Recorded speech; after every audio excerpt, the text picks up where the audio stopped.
আরিফ আজাদের জীবন যেখানে যেমন বইটা থেকে ওটার একটা অংশ সুখ অধ্যায়টা নিয়ে আজ আমরা একটু কথা বলবো। হ্যাঁ, বেশ ইন্টারেস্টিং একটা লেখা। হুম গল্পটা একজন তরুণকে নিয়ে যে কিনা এক ধনী ব্যবসায়ী দীপ্ত চৌধুরী তার পিএস হিসেবে কাজ নেয় আর তারপর টাকা আর সুখ নিয়ে একটা অদ্ভুত অভিজ্ঞতার মধ্যে দিয়ে যায় সে। ঠিক। তো গল্পটা আমাদের একটা খুব বেসিক প্রশ্নের সামনে এনে দাঁড় করায়, আসলেই কি টাকা দিয়ে সুখ কেনা যায়? আজ আমরা এই গল্পটার গভীরে গিয়ে দেখব এই প্রশ্নের উত্তরটা কিভাবে উঠে আসছে। হ্যাঁ, ঠিক বলেছেন। এটা আসলে শুধু একটা গল্প না, বরং সুখের যে ধারণা, সেটা নিয়েই একটা টানাপোড়েন। শুরুতেই দেখুন না, দীপ্ত চৌধুরী নামের যে চরিত্রটা, হ্যাঁ। তিনি তো একেবারে ক্ষমতার শীর্ষে। তার একটা খুব দৃঢ় বিশ্বাস আছে টাকা নিয়ে, আর তার উল্টো দিকে আছে কথক। তার পর্যবেক্ষণটা খুব শান্ত কিন্তু তীক্ষ্ণ। এখানেই তো মূল ব্যাপারটা, তাই না? ওই দ্বন্দ্বটা। একদম। দ্বন্দ্বের শুরুটা ওখানে। দীপ্ত চৌধুরীর দর্শনটা তো খুবই সোজা সাপটা। প্রথম দিকের কথাগুলো মনে আছে? হ্যাঁ, হ্যাঁ। একেবারে ঘোষণা দিয়ে বলছেন সুখের মানেই হলো টাকা, আর যারা এটা মানে না। তাদের বলছেন গবেট ফিলসফার। ভাবা যায়। হ্যাঁ, আর দেখুন তিনি কথকের নিজের পরিস্থিতিকে উদাহরণ হিসেবে টানছেন। বলছেন এত স্মার্ট ছেলে, এত যোগ্য, তাও কেন তার পিএস। কারণ টাকার অভাব। ঠিক, তার কাছে সমীকরণটা খুব সিম্পল। টাকা নেই তো সুখ নেই, কোনো স্বাধীনতা নেই। এই অ্যাটিটিউডটা কিন্তু খুব চেনা, তাই না? একেবারে যাকে বলে নিখাত বস্তুবাদ, যেখানে জীবনের সবকিছুর দাম ঠিক হচ্ছে টাকা দিয়ে। হুম। কিন্তু শুধু তাই না, দীপ্ত চৌধুরী কিন্তু তার ক্ষমতা দেখাতেও ছাড়েন না। মনে আছে, কথককে বলছেন, যদি বলি বাইরে গিয়ে গড়াগড়ি দাও, তাও তুমি দিতে বাধ্য। ওহ হ্যাঁ, বেশ একটা পাওয়ার প্লে। হুম। এই ক্ষমতা আর টাকার যে মিশেল, সেটাই গল্পের মূল চালিকা শক্তি হয়ে দাঁড়ায়। এই ক্ষমতার আস্ফালনের পরেই তো এলো সেই ডায়মন্ড নেকলেসের কাজটা। হ্যাঁ, হ্যাঁ, ওই নেকলেসের ব্যাপারটা। দীপ্ত চৌধুরী কথককে বললেন ৩টে দামি নেকলেস কিনে আনতে, আর সাথে একটা হুমকিও দিলেন, নকল হলে জেলে পোড়ার ভয় দেখালেন। বেশ নাটকীয়, কিন্তু একটা টেনশন তৈরি হয়। কিন্তু তারপরই গল্পটা একটু ঘুরে যায়, তাই না? জানা গেল যে নেকলেসগুলো কিনবে অন্য একজন, শফিউল।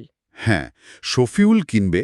ক্ষতকের কাজ শুধু সেগুলো মধুমিতা হলে পৌঁছে দেওয়া। এই শফিউল চরিত্রটা আসার পর গল্পটা যেন আরেকটু খোলে।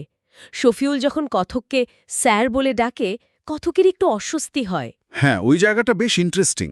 আচ্ছা, এই যে প্রথমে একটা কঠিন দায়িত্বের বোঝা চাপানো, তারপর সেটা আবার তুলে নেওয়া, এটা দীপ্ত চৌধুরী সম্পর্কে কি বলে? এটা কি শুধু তার মর্জিমাফিক কাজ, নাকি কথককে পরোক্ষ করার একটা উপায়? হতে পারে, হয়তো বিশ্বস্ততা পরীক্ষা করা, অথবা শুধুই ক্ষমতা দেখানো আর কি। হ্যাঁ, সেটাও হতে পারে। একটা সূক্ষ্ম খেলা। ঠিক। আর কথকের উত্তরটাও দেখো। বস যখন জিজ্ঞেস করলেন কেন নেকলেস নিয়ে প্রশ্ন করল না, সে কি বলল?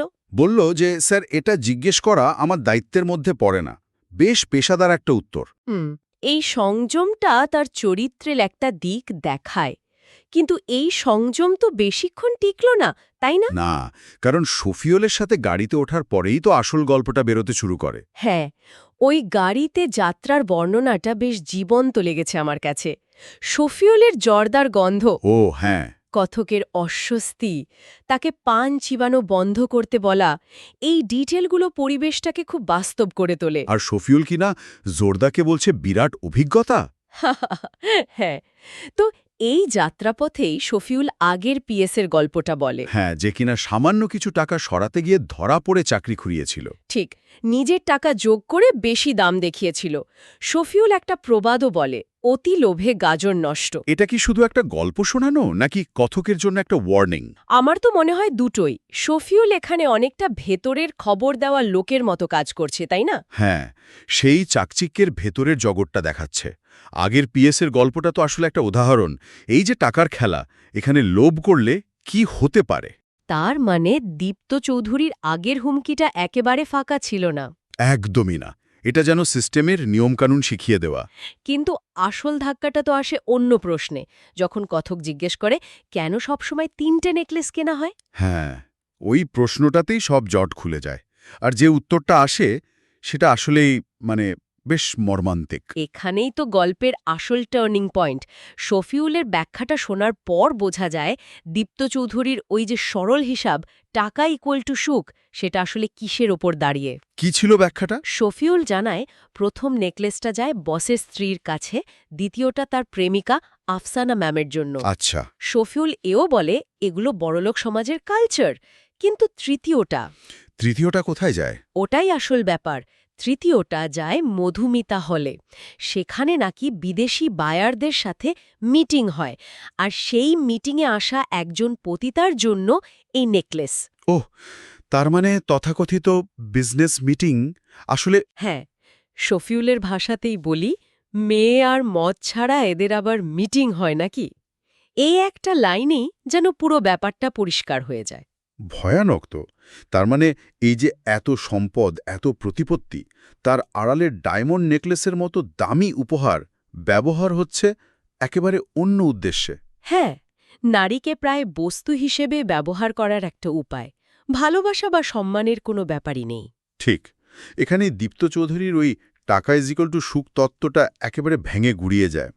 এই টাকা সুখ তো কিনছেই না, বরং এমন একটা নোংরা জগৎ তৈরি করছে যেখানে মানবিকতা, সম্মান, নৈতিকতা সব কিছুর মানেই অন্যরকম। এখানে সম্পদ মানেই ক্ষমতা, যা দিয়ে যে কোনো অনৈতিকতাকেই স্বাভাবিক করে তোলা যায়। হুম। এই সত্যিটা জানার পর কথকের প্রতিক্রিয়াটা কিন্তু খুব জোরালো ছিল। তার নাকি মাথাটা ঝিমঝিম করতে লাগল। স্বাভাবিক। এরকম একটা পরিস্থিতিতে পড়লে যে কোনো সংবেদনশীল মানুষেরই এমন হবে। সে কিন্তু আর এক মুহূর্তও দেরি করে না, তখনই চাকরিটা ছেড়ে দেওয়ার সিদ্ধান্ত নেয়। শফিউলকে সে যা বলে তা শোনার মতো। কি বলে? সে বলে তার বস একজন চরিত্রহীন নিকৃষ্ট লোক, আর এই লোকের অধীনে কাজ করার চেয়ে হাতির ঝেলে থালা হাতে ভিক্ষে করাও নাকি অনেক বেশি সম্মানের। বাহ! এটা কিন্তু একটা অসাধারণ মুহূর্ত। এটা শুধু একটা চাকরি ছেড়ে দেওয়া নয়, এটা পুরো ওই সিস্টেমটাকেই বাতিল করে দেওয়া। হ্যাঁ, আর্থিক অনিশ্চয়তার ঝুঁকি নিয়েও নিধের আত্মসম্মান আর নৈতিকতাকে বেছে নেওয়া, এটা একটা বিরাট পদক্ষেপ। অবশ্যই। কথক যখন চলে আসছে তখন শফিউলের শেষ কথাটা তার কানে লাগে। শফিউল বলেছিলাম স্যার, ভালো মানুষদের কপাল খারাপ থাকে, তারা জীবনে উন্নতি করতে পারে কম। এই কথাটা কিন্তু খুব ভাবায়, তাই না? এটা কি শুধুই শফিউলের তিক্ত অভিজ্ঞতা, নাকি সমাজের একটা কঠিন বাস্তবতাকে তুলে ধরা? হয়তো দুটোই। শফিউল যে জগতে থাকে সেখানে হয়তো নৈতিকতাকে এক ধরনের দুর্বলতা হিসেবেই দেখা হয়। হতে পারে। তার কথাটা একটা প্রশ্ন রেখে যায়। এই ধরনের সমাজে উন্নতি বলতে আসলে কি বোঝায়? আর ভালো থাকার দাম কতটুকু?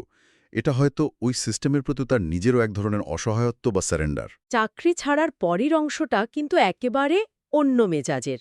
কথক সেদিন সোজা বাড়ি ফেরে না, বুড়িগঙ্গার ধারে চলে যায়। হ্যাঁ, ওই অংশটা বেশ শান্ত। নদীর ঢেউ দেখে, মাগরিবের নামাজ পড়ে, তার ভেতরে যেন একটা শান্তি নেমে আসে। এই শান্তিটা খুব গুরুত্বপূর্ণ, কারণ এতক্ষণ ধরে যে দমবন্ধ করা পরিবেশের কথা আমরা শুনছিলাম, সেখান থেকে বেরিয়ে আসার পর এটা যেন একটা মুক্তির নিঃশ্বাস। এরপর ভিক্টোরিয়া পার্কের কাছে তার দেখা হয় একটা ছোট মেয়ের সাথে। শিউলি ফুল বিক্রি করছিল মেয়েটা। আচ্ছা। পথকের পকেটে তখন মোটে 40 টাকা। বাস ভাড়া দেবে নাকি ফুল কিনবে এই নিয়ে একটু দ্বিধা হয়, কিন্তু শেষ পর্যন্ত সে পুরো টাকা দিয়ে 4টে ফুলের মালা কিনে নেয়। এই পছন্দটা কিন্তু খুব সিম্বলিক। একদিকে ছিল ওই ডায়মন্ড নেকলেসের কদর্য লেনদেন। আর অন্যদিকে এই সামান্য কটা শিউলি ফুলের নির্মল বিনিময়। ঠিক। মেয়েটার প্রতিক্রিয়াটা কেমন ছিল সেটাই তো অসাধারণ। টাকা পেয়ে সে নাকি খুশিতে দৌড় দেয়।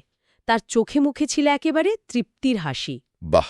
কথক তখন নিজেকেই প্রশ্ন করে, আচ্ছা, এটা কি সুখ নয়? এই যে অল্পের গল্প, এই গল্পে কি সুখ নেই? এই প্রশ্নটাই যেন পুরো গল্পের থিমটাকে ধরিয়ে দেয়। এবং এটা দীপ্ত চৌধুরীর দর্শনের একেবারে উল্টো দিকের একটা উত্তর। সুখ এখানে লক্ষ টাকার হিরে নয়, বরং 40 টাকার ফুলের বিনিময়ে পাওয়া একটা শিশুর মুখের নির্মল হাসিতে। হ্যাঁ, এটা পাওয়া যাচ্ছে মানুষের সাথে, মানুষের সাধারণ সংযোগে, ছোট ছোট বিনিময়। একদম। কথকের পর হেঁটে হেঁটে বাড়ি ফেরে। তার মনে হয় সে যেন একটা দোজখের আস্তানা থেকে মুক্তি পেয়েছে। মুক্তির অনুভূতি। সে কল্পনা করে স্ত্রী রেবেকাকে যখন ফুলগুলো দেবে সে খুব খুশি হবে, হয়তো আয়নার সামনে দাঁড়িয়ে মালাগুলো পরে দেখবে, খুনসুটি করবে। এই যে সাধারণ সাংসারিক ছবি, এটাই তার কাছে তখন সবচেয়ে দামি মনে হয়। এই প্রত্যাশার মধ্যে যে একটা উষ্ণতা আছে, সেটা দীপ্ত চৌধুরীর ওই ঠান্ডা হিসেবি জগতের থেকে সম্পূর্ণ আলাদা। আর গল্পের একদম শেষে কথকের উপলব্ধিটা কি? আমি তো ভীষণ সুখে আছি। এক জীবনে সুখী হতে আর কি লাগে? ব্যাস, এই একটা লাইনে যেন সব উত্তর দেওয়া হয়ে যায়। হ্যাঁ, একেবারে। এই সুখটা সে কিন্তু ওই চাকরি থেকে পায়নি, টাকা থেকেও পায়নি। পেয়েছে নিজের নৈতিক অবস্থানটা ধরে রাখতে পারার যে শান্তি, সেখান থেকে। প্রিয়জনের জন্য ছোট ছোট কিছু করতে পারার আনন্দ থেকে, আর অন্য একজনের মুখে হাসি ফোটানোর তৃপ্তি থেকে। ওই ডায়মন্ড নেকলেসের জগৎ আর এই শিউলি ফুলের জগৎ, এই দুটো বৈপরীত্যই যেন গল্পের মূল কথাটা বলে দেয়। ঠিক তাই। তাহলে আমরা দেখলাম গল্পটা আমাদের দুটো বিলকুল আলাদা জগতের ছবি দেখালো। একদিকে দীপ্ত চৌধুরীর জগৎ, যেখানে টাকা মানেই ক্ষমতা, আর ক্ষমতা মানেই হয়তো এক ধরনের সুখ, কিন্তু তার আড়ালে আছে নৈতিক পচন আর শোষণ। আর অন্যদিকে কতকের খুঁজে পাওয়া জগৎ, যেখানে হয়তো আর্থিক সচ্ছলতা অনেক কম, কিন্তু আছে সততা, আত্মসম্মান আর ছোট ছোট মানসিক মুহূর্তের যে আনন্দ, সেটা। গল্পটা শেষ পর্যন্ত একটা গভীর প্রশ্ন কিন্তু আমাদের সবার দিকেই ছুড়ে দেয়। কি সেটা? যে প্রকৃত অর্থে সুখী হওয়া বা একটা সার্থক জীবন কাটানো মানেটা কি? এর উত্তর কি শুধুই বস্তুগত প্রাপ্তির মধ্যে আছে, নাকি নৈতিক শুদ্ধতা আর সাধারণ মানসিক অভিজ্ঞতার ভেতরেও লুকিয়ে থাকে? ঠিক। আর সবচেয়ে বড় প্রশ্ন হল, এই দুটোর মধ্যে যখন বেছে নেওয়ার পরিস্থিতি আসে, তখন একজন মানুষ কোন পথটা বেছে নেয়, আর তার জন্য সে কি দাম দিতে প্রস্তুত থাকে? শফিউলের শেষ কথাটা কিন্তু আসলেই ভাবায়।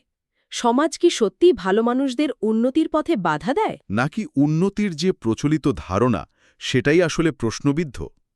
এই ভাবনাগুলো নিয়েই হয়তো শ্রোতারা নিজের মতো করে আরেকটু ভাবতে পারেন।